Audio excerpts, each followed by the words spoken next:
인천시의회가 지난 금요일 인천 지하상가 관리 운영 조례안을 수정 가결했습니다. 상인들의 요구가 반영된 건데 상위법을 위반하는 내용이 문제로 남았습니다. 원혜영 국회의원이 지난주 내년 총선 불출마를 선언한 뒤 지역구인 오정구에 출사표를 던지는 후보들이 속속 등장하고 있습니다.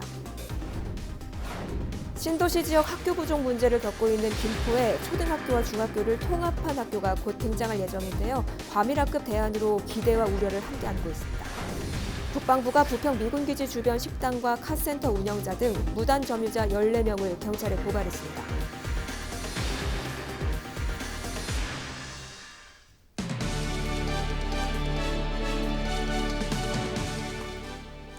시청자 여러분 안녕하십니까? 헬로티비 뉴스 시작합니다. 오늘의 첫 소식입니다. 얼마 전 원혜영 국회의원이 내년 총선에 불출마하겠다고 밝혔는데요. 그의 지역구인 오정구에 출사표를 던지는 후보들이 속속 등장하고 있습니다.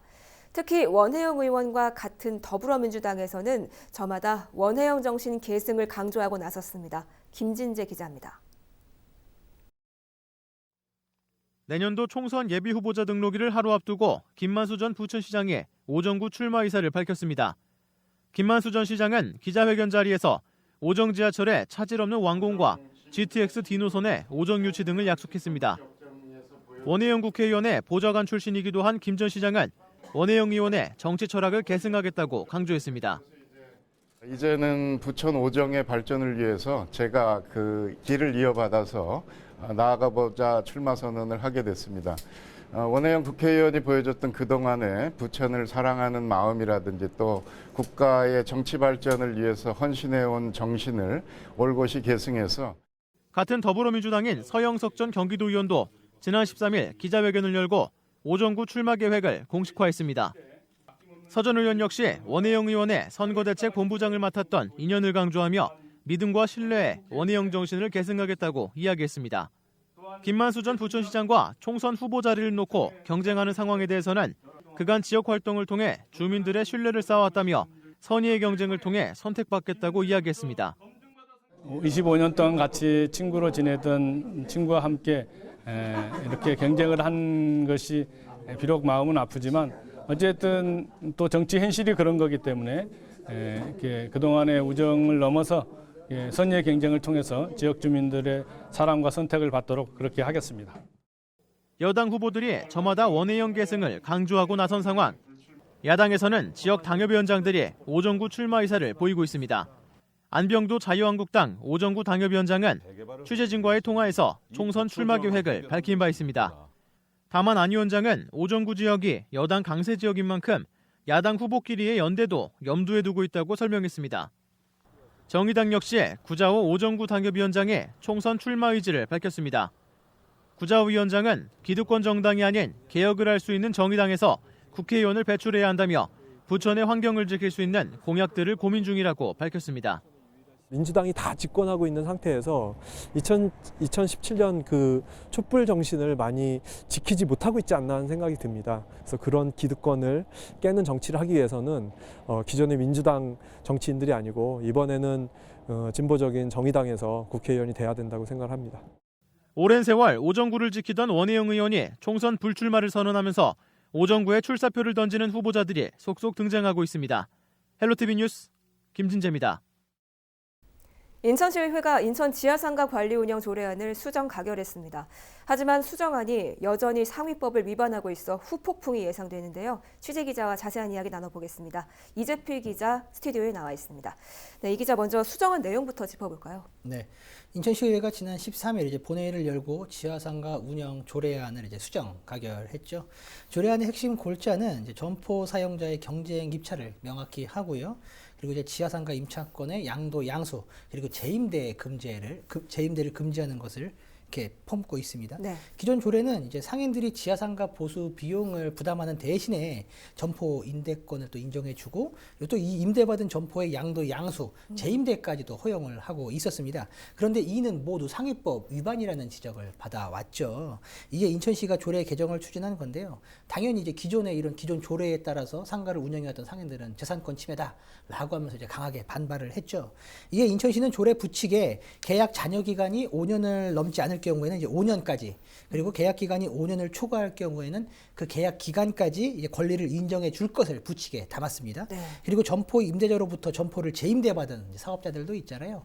이 사람들 같은 경우에는 2년간 조례 적용을 유예하겠다라는 내용도 부칙에 담고 있어요. 그런데 시의회가 인천시의 이러한 안을 조금 더 확대해서 계약 기간 10년 보장, 그리고 재임대 사업자의 경우 5년간 조례 적용을 유예하는 내용으로 이제 수정해서 가결을 한 겁니다.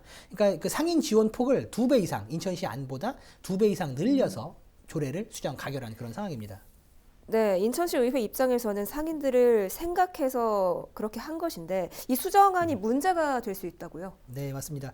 이제 인천시가 부책에 담은 이제 경쟁 입찰 없이 점포 임대권을 이제 인정해 주는 것, 그리고 재임대를 일정 기간 허용하는 것 역시 이제 상위법 위반입니다. 예. 그러니까 엄밀히 말하면 조례에 담을 수 없는 내용인데 인천시의 이제 특수성상, 그러니까 이제 상인들의 피해, 기존 조례에 의해서 상인들의 이제 피해를 받을 것이 예상이 되는 부분이기 때문에 행안부가 이 부분을 상위법 위반이긴 하지만 인정을 해줬던 이런 부분인 거예요. 그런데 행안부가 인정한 이 지원 수준을 시의회가 오버해서 수정 가결해 버린 것이죠. 네. 그럼 과연 행안부가 이를 인정해 줄 것이냐? 행안부가 인정해 준다면 정말 고마운 내용인데 만약 그렇지 않을 경우에 이 부분을 이제 검토해 봐야 되는 건데 이 부분이 조금 회의적인 거죠. 먼저 이제 인천시가 시의회에서 수정 가결할 것이 예상되는 이런 논의를 좀 했던 흐름들을 미리 포착을 했거든요. 때문에 인천시의 수정안대로 가능하겠냐라고 이제 행안부에 질의를 했더니 행안부가 약속했던 5년 계약 연장에 2년 유예 그 이상은 받아들일 수 없다라고 이렇게 답변을 했다라고 해요. 때문에 이 부분을 이번 회기 기간에도 굉장히 강하게 시의회에 어필을 했었는데 받아들여지지 않은 그런 부분인 거죠. 네. 그러니까 이제 이번 10년 연장의 5년 유예는 행안부와 교감 없이 인천시 의회에서 이제 일방적으로 수정을 한 안이라는 거예요. 네. 그럼 당연히 행안부에서 또다시 상위법 위반으로 조례에 대한 문제를 제기할 수 있는데 다시 조례를 검토해라라고 제의 요구를 할 수 있는 그런 상황인 거예요. 행안부에서 제의를 요구할 수도 있고 인천시에서도 제의 요구를 할 수도 있는데 어쨌든 제의 요구를 할 가능성이 크다라는 부분이고요. 그럼 제의를 요구할 경우에 인천시 의회는 해당 조례를 다시 심사를 하겠죠. 그런데 이때도 시의회가 이번처럼 수정한 내용으로 조례를 가결을 한다라고 하면 이때는 대법원에게 이 조례에 대한 법원 판결을 맡겨야 돼요. 험난한 가시밭길이 네. 예상되는 그런 상황인 겁니다. 네, 말씀하신 대로 문제가 되는 게 바로 이 부분인데 제의 요구 등을 거치게 되면 또 조례 시행이 늦춰질 수밖에 없잖아요. 그러면 피해가 고스란히 상인들에게 가게 되겠죠. 네, 제가 지금 우려하는 부분도 그 부분인데요. 내년 2월에 이제 2년 지하상가의 임대차 계약이 이제 만료됩니다. 바로 코앞으로 다가온 상황이죠. 부평 중앙지하상가는 내년 4월, 신부평 지하상가는 8월에 계약 만료를 앞두고 있습니다. 근데 조례 부칙에 5년간 계약을 연장하는 임차인 보호 방안과 재임대 사업자에 대한 2년 조례 적용 유예 기간이 담겨 있다라고 말씀을 드렸잖아요. 상위법에 위반되지만 행안부의 동의를 얻어서 인천시에서 준비했던 부칙인데 그런데 제의 요구 등 처리 기간이 늦어져 갖고 조례 시행이 늦춰진다라고 한다면 해당 부칙에 대한 적용을 상인들이 받지 못하게 되는 상황이 될 수도 있다라는 거예요. 네. 이게 무슨 말이냐면 당장 계약 만료가 다가오는 지하상가 상인들은 이런 보호 조항을 적용받지 못하고 이제 상위법에 따라서 경쟁 입찰에 따라서 이제 점포를 받아야 되는 이런 상황이 된다는 거죠. 그러면 이제 입찰받지 못한 상인들은 강하게 그리고 이제 받기 전이라도 굉장히 강하게 반발을 할 것이고 이제 퇴거에 불응을 할 수밖에 없는 상황인데 인천시는 이제 이럴 경우 법령에 따라 강제 대집행이 불가피하다라는 이런 입장을 또 강조하고 있는 그런 상황인데 이 상황을 종합을 하면 인천시 의회가 상인들의 입장을 대변하겠다고 이제 그 조례를 수정 가결을 했는데 오히려 상인들의 생계를 위협하는 이런 상황이 돼버릴 수도 있다. 그렇군요. 이런 상황이 되는 거죠. 이런 상황을 막기 위해서 인천시가 이번 본회의 전에 이제 전 인천시 의원들을 만나서 입장을 강하게 피력을 한 바가 있습니다. 그런데 결국 인천시 의회는 상임위에서 가결한 대로 수정안을 그대로 통과시킨 그런 상황인 겁니다. 네, 상인들의 입장을 대변한 인천시 의회의 결정이 오히려 상인들에게 상처를 입힐 수 있다는 얘긴데요. 만약에 최악의 상황이 발생한다면 인천시나 인천시 의회나 그 책임에서 자유로울 수는 없을 겁니다. 오늘 얘기 여기까지 듣겠습니다. 이재필 기자 수고하셨습니다.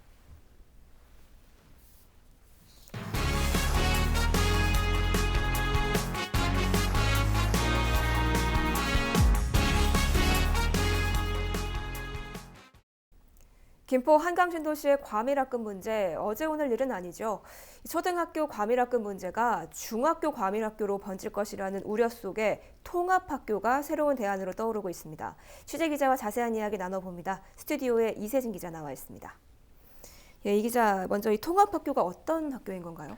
네, 뭐 초등학교, 중학교 통합학교를 이제 예로 들어서 설명을 하면요, 말 그대로 이제 초등학교와 중학교가 함께 있는 병설학교입니다. 그렇다고 해서 학제가 통합되는 건 아니고요. 쉽게 말해서 공간을 함께 쓰는 이제 학교인 겁니다. 네. 공간과 함께 행정실이나 교무실 등 이제 행정 시스템도 함께 쓰는 건데요. 행정 시스템이 하나로 합쳐져 있다 보니 다른 두 개의 학교가 있는 것보다 재정적으로도 효과를 볼 수 있다는 게 특징이 될 수 있을 것 같습니다. 네, 이런 형태의 학교가 과밀학교의 대안이 될 수 있을까요? 네, 한강 신도시 내 과밀학급 문제는 여러 차례 저희 뉴스를 통해서도 전해드렸는데요. 교육당국이 신도시 학생 수에 대한 수요 예측에 실패하면서 이런 문제가 불거졌다, 이런 지적들이 나오기도 했었죠.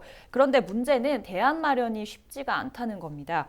교육부지를 확보하거나 예산을 마련하는 게 쉽지 않기 때문에 학교 신설 자체가 쉽지 않기 때문인데요. 일부 초등학교는 증축을 하기도 했지만 이게 근본적인 해답이 될 수 없다는 지적들도 많이 있습니다. 왜냐하면 아이들은 계속 커가기 때문에 시간이 지나면 초등학교 과밀학급 문제가 이제 중학교로까지 번질 수 있기 때문이죠. 실제로 한강 신도시 내 중학교의 경우에도 학급당 학생 수가 평균 35명에 이르면서 과밀 상태가 되어가고 있는 상태입니다. 반면 초등학생 수는 해마다 줄어들고 있기 때문에 무작정 학교 수만 늘렸다가는 향후 또 다른 문제가 발생할 수 있다라는 우려도 있고요. 예. 때문에 전문가들은 초중 통합학교나 중고등학교 통합학교 신설이 과밀학급의 대안이 될 수 있다라고 보고 있습니다. 또 이런 학교의 형태가 교육부의 심사 요건에도 적합하다라고 하는데요. 왜 그런지 이기영 경기도 의원의 이야기 한번 들어보시죠. 학급을 늘리더라도 원활한 학사 일정에 문제가 생기기 때문에 학교 신설이 필요한데요. 지금 각각의 초등학교, 중학교 학교 신설을 위해서는 교육부 중앙투자 심사를 받아야 됩니다. 그런데 그 학생이 늘어나는 숫자가 초등학교나 중학교 각각의 개교 요건까지는 또 맞추지를 못하고 있습니다. 그래서 교육부 중앙투자 심사 시에 심사 대상이 못 되는 그런 안타까운 사정이 있는데요. 그래서 초등학교, 중학교, 병설학교로 해서 학급수를 맞춰서 그런 부분을 보완을 하고 또 교육부 중앙투자심사 시에 접수해서 원활하게 통과시킬 수 있는 그런 장점이 있습니다. 네, 중앙투자심사에 맞다고는 해도 아까 앞서도 말씀하셨듯이 비용 문제나 또 부지 확보에 어려움을 겪을 수 있기 때문에 신설이 쉽지만은 않아 보이는데요. 김포 한강 신도시 내에 이런 통합학교가 들어올 가능성은 있는 건가요? 네, 한강 신도시에 추진된 건 아니지만 초, 중학교 통합학교 가운데서 김포에서 새로 개교 예정인 곳은 있습니다. 김포 고촌읍에 위치한 향산 초중학교인데요. 내년 9월 개교를 앞두고 현재 공사가 한창 진행 중인 곳입니다. 네. 그리고 현재 김포 운양동에도 또 하나의 이제 초중 통합학교가 추진이 되고 있는데요. 경기도 자체 투자심사나 교육부 중앙투자심사 등 굵직한 행정 절차는 모두 남겨놓고 있기 때문에 아직은 초기 단계라고 볼 수 있습니다. 김포 운양동은 한강 신도시 내에서도 과밀학급 문제가 심각한 곳이기 때문에 사실 이번 학교 추진이 새로운 의미가 될 수 있을 것 같은데요. 다만 일부에서는 이 교육 과정이 다른 두 학교가 같은 공간을 쓴다는 점에서 공간 활용도가 떨어질 수 있다, 이런 우려도 있습니다. 때문에 통합학교가 과밀학급의 대안이 될 수 있을지는 계속해서 지켜봐야 할 것 같습니다. 네, 알겠습니다. 계속해서 취재해 주시죠. 이세진 기자 수고했습니다.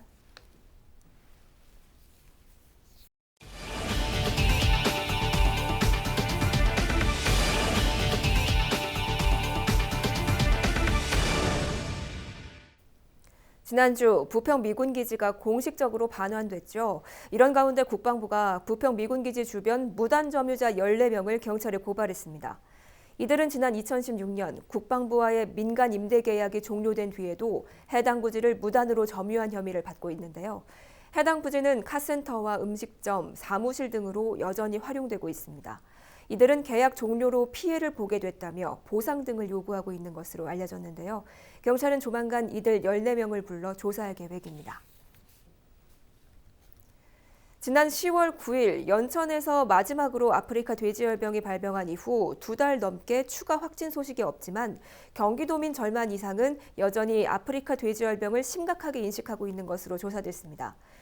경기도가 지난달 23일 도민 1,000명을 대상으로 아프리카 돼지열병 관련 인식조사를 실시한 결과 61.5%가 심각한 문제라고 답했습니다.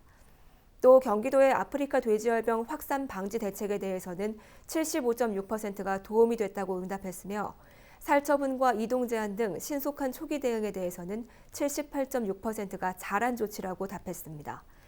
방역 주체에 대해서는 정부와 주무부처가 64.5%, 기초자치단체 25%, 축산농가 8.1% 순으로 조사됐습니다.